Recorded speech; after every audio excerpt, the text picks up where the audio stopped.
some. Any case, that long-haired hippie that plays drums, when he first joined the band, we wrote a record called Dreamwalker. And the first song that we wrote together, I remember like, I was in a weird place because I remember I was in a hospital room with my dad, and my dad got cancer. And I remember the doctor was like going off about, okay, we're gonna give you this chemotherapy, we're gonna hit you with this chemotherapy, we're gonna hit it strong. And my dad was like, yo guy, what are you really saying? And the doctor stopped. He goes, you got 18 months. Now that shit's heavy. And if you haven't lost somebody close to you, you're gonna, and we're all gonna have to walk through it at some point. A lot of us here have already had to walk through it, it's hard. I remember like the room got blurry. I remember my stomach dropped like you're in an elevator, you know? And I remember sitting there going, oh my God, I didn't expect this. So here I am dealing with that. So I'm writing the lyrics to this song, and like, I was pretty cynical. I was like, I don't really know what the fuck is on the other side. Now I stay up late every night, and I listen to a lot of weird shit, and I learn a lot of weird shit. Sometimes I bring that shit out to you with people from the government. We'll talk about that another time.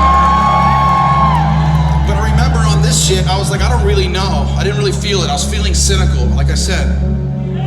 So the first part of the song, I was writing these lyrics, it was just like, I kind of lost that optimism. Okay, now, not 18 months, but 6 months later, my dad was in hospice. He wasn't doing so well. So I left his bedside, and I went home, and I went to sleep. Now, around 3 in the morning, I remember my breath like just comes out of me, like I lost all the air in my lungs. I jump up out of a deep sleep.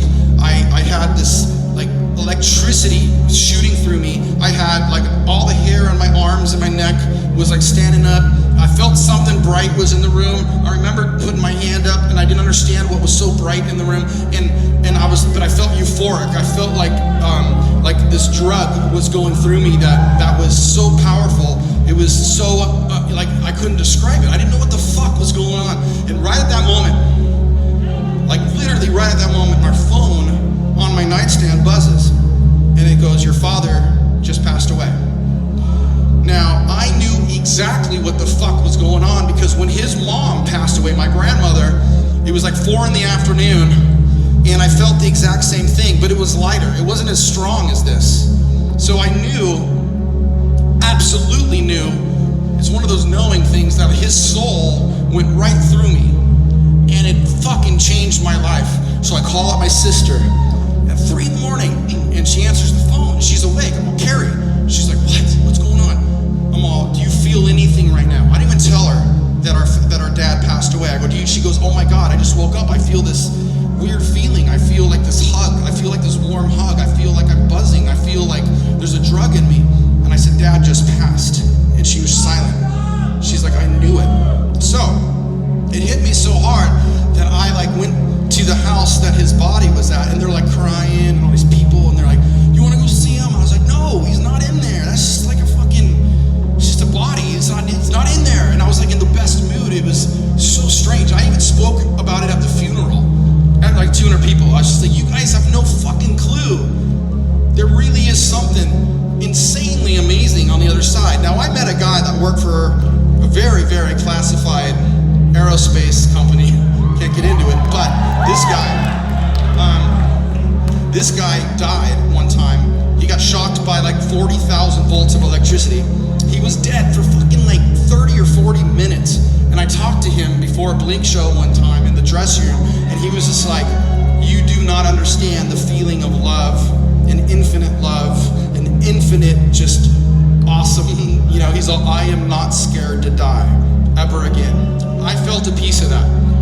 So, I go back right after that, and I wrote the last words of this song I'm talking about. Here's all these words about not believing in much, and then all of a sudden, oh my God, I'm like, I fucking believe, motherfucker. And now when you meet people that have an experience that's a bit unnormal, that's a little bit like paranormal, supernatural, whatever the fuck, and we're like, okay guy, we get it, you saw something, you felt something, well fuck you, I am telling you, it happened to me, and this shit on my children's lives changed my life, I'm talking about it right now when we probably should be playing a song, but fuck it.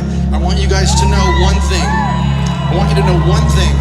If there's anything that this band stands for, and we've been doing it for 15 years and people doubted it along the entire way, is that you're capable of so much, and the world is not what you think it is. And I'm here to tell you that everything is gonna be okay, and everything's gonna be fucking awesome, and you just gotta see yourself feeling that way and living that way. So, we're gonna play this song, and I'm not only gonna dedicate it to my father, I'm gonna dedicate it to you guys. It's called Tunnels. It goes like this.